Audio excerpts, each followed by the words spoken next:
Thank you for taking some time for yourself, especially if you're feeling all serious and down. Then it's time to let your inner fabulosity take the stage and light up your life. Your wonderful vibes can be the ultimate party starter, spreading those good times wherever you go. So put on your dancing shoes and crank up the music and let those fabulous vibes work their magic. And before you know it, your mood can be grooving to the rhythm of your own awesomeness. Even if you don't think you're awesome just yet. Because life's too short to be all serious all the time. So let your fabulous vibes bring laughter back into your world. You've got this. And we all know what playfulness is like. A kite dancing in the wind, colourful socks, bouncy beach balls, skipping, blowing bubblegum, pillow fights, deranged pets, friendly ball games. Now, I'm not saying you need to explore a light-hearted approach to existence or start getting all spontaneous or transcend into a childish sense of wonder. But the truth is, if we could unfold the future, the present would be our greatest care. But we all know if we say to our moody friends, I just want to have fun today, what the response might be. Why are you in such a good mood? What are you smiling for? But from anyone's perspective, like the large successful corporations that hire magnificent staff, they would sense your internal optimism as a sign of resilience, and in return, a great candidate.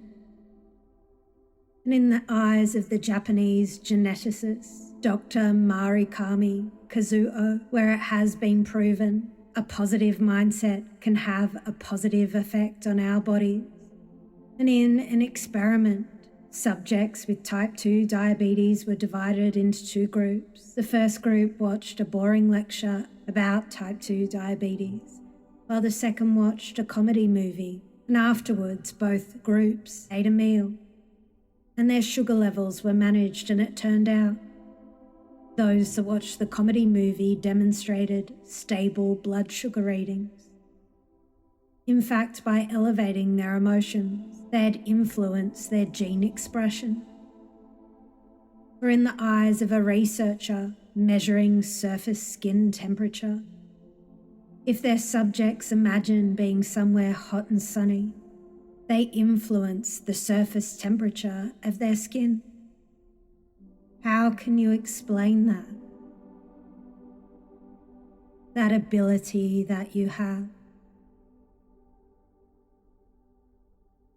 Or in the eyes of a salesman that asks someone to buy their products 1,000 times before someone finally says yes. Because they know the numbers don't lie. But how do we find ourselves so drenched in rain that we find it funny? Or so tired with exhaustion that we start laughing? And sometimes we can find things funny because we change our definition of what's funny. Like, I'm the only person smiling today. Or we choose to see the world from a different point of view. Like, what did a 5-year-old think about the World Cup? They thought it was pretty good. What did couch potatoes think about all the lockdown laws? They thought it was pretty cool. And for some, those shifts feel emotionally physical. It's like they mentally step out of their own body and pretend to be a 5-year-old or a couch potato. Or for others, they hear the sounds of a child's happy tone of voice, asking who won the football. And sometimes going to McDonald's and buying a Happy Meal. It's the sweet spot. And I don't know how you want to look deep into the future, but I'm curious.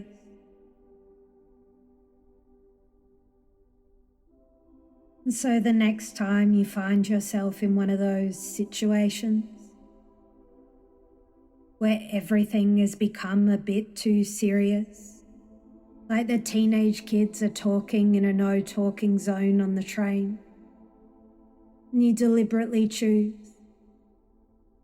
to pause, take a deep breath, decide to talk to them, or think, yeah, I used to do things like that, or see it from their point of view, or decide to say in a funny voice, are you blind or something? The sign says it's a no talking zone. And you can say to yourself, I like how I handled that. I really like that. Or the next time your patience has been heightened beyond being playful, and a colleague asks, would you mind doing this for me? And you choose to deliberately pause, breathe, and say something like, I had a mind once, but I kept giving people pieces of it, and now it's all gone. And maybe you can have a big smile on your face and you can say to yourself, I really like what I did there. Or the next time you're on edge and someone's using their phone while talking to you, and you notice you become upset about it, and you deliberately pause, breathe and think about it from the imaginary point of view that you have a small financial share in that telco company. And you can say to yourself, I like how I handled that.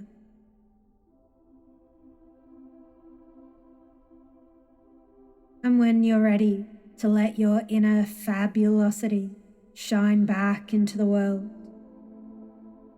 you can stretch out, wriggle your fingers and toes, and open your eyes. Welcome back.